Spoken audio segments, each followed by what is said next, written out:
Asalaamu calaykum. Soo dhawaada walaalayaal. Waxa waaye casharadeenii ayada ayaa meesha kasii wadaynaa. Maanta waxaan ka hadlaynaa dalka India. India ayaa si xoogan isu soo bandhigaysa inay noqoto xarunta caalamiga oo AI, tiknoolajiyad iyo hal abuur cusub. Dowladda India waxay maalgelin weyn ku sameynaysaa AI-da iyo xarumaha xogta ama data centers loo yaqaano iyo horumarinta xirfadaha dhalinyarada. Marka muhiimadda ayaa waxay tahay India waxay doonaysaa inay noqoto mid ka mid ah hogaamiyaasha AI-da ee adduunka.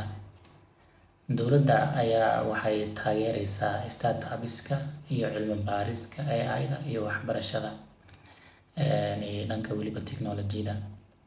Waxaa la kordhinayaa la yiri maalgashiga xarumaha xogta ama data centers-ka ayaa la sii kordhinayaa iyo kaabayaasha digitalka.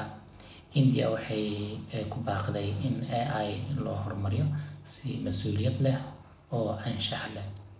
Marka sababaha muhiimka u tahay ayaa ah India waxay leedahay dad aad u fara badan oo xirfadlayaal tiknoolajiyadeed ah. Suuqa India waa mid ka mid ah kuwa ugu waaweyn ee dunida ee loo adeegsado digitalka. Haddii India ku guuleysato qorshaheeda, waxay noqon kartaa xarun muhiim ah oo AI-da sida Mareykanka iyo Shiinahaba ayay la tartami doontaa.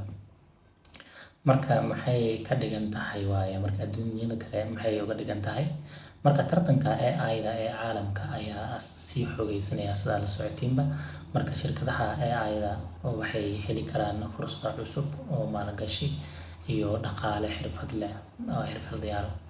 Marka hal abuur cusub iyo adeegyo AI ayaa kasoo bixi kara India sanadaha soo socda. Marka haddii hawshan sidan ay ku socoto, mideeda kale India waa dadka adduunka ugu tirada badan waaye. China ahayd hadda India waaye adduunka iyo ugu fara badan dad ahaan.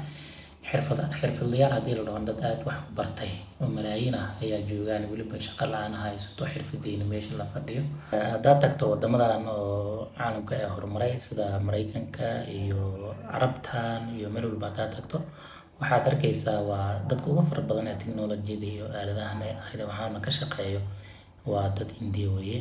Marka meesha waxaad ka ogaanaysaa wadan aad u adag ayaa kusoo biiray tartanka AI-da. Marka intaas ayaan rabay maanta inaan kusoo koobo update-keeni oo AI-da iyo tiknoolajiyada. Maanta wuxuu ku saabsanaa topic-gana dalka India. Marka wixii ra'yigiina ama fikirkiina kulli waa la wadaagi kartiin. Aad u mahadsantiin. Asalaamu calaykum.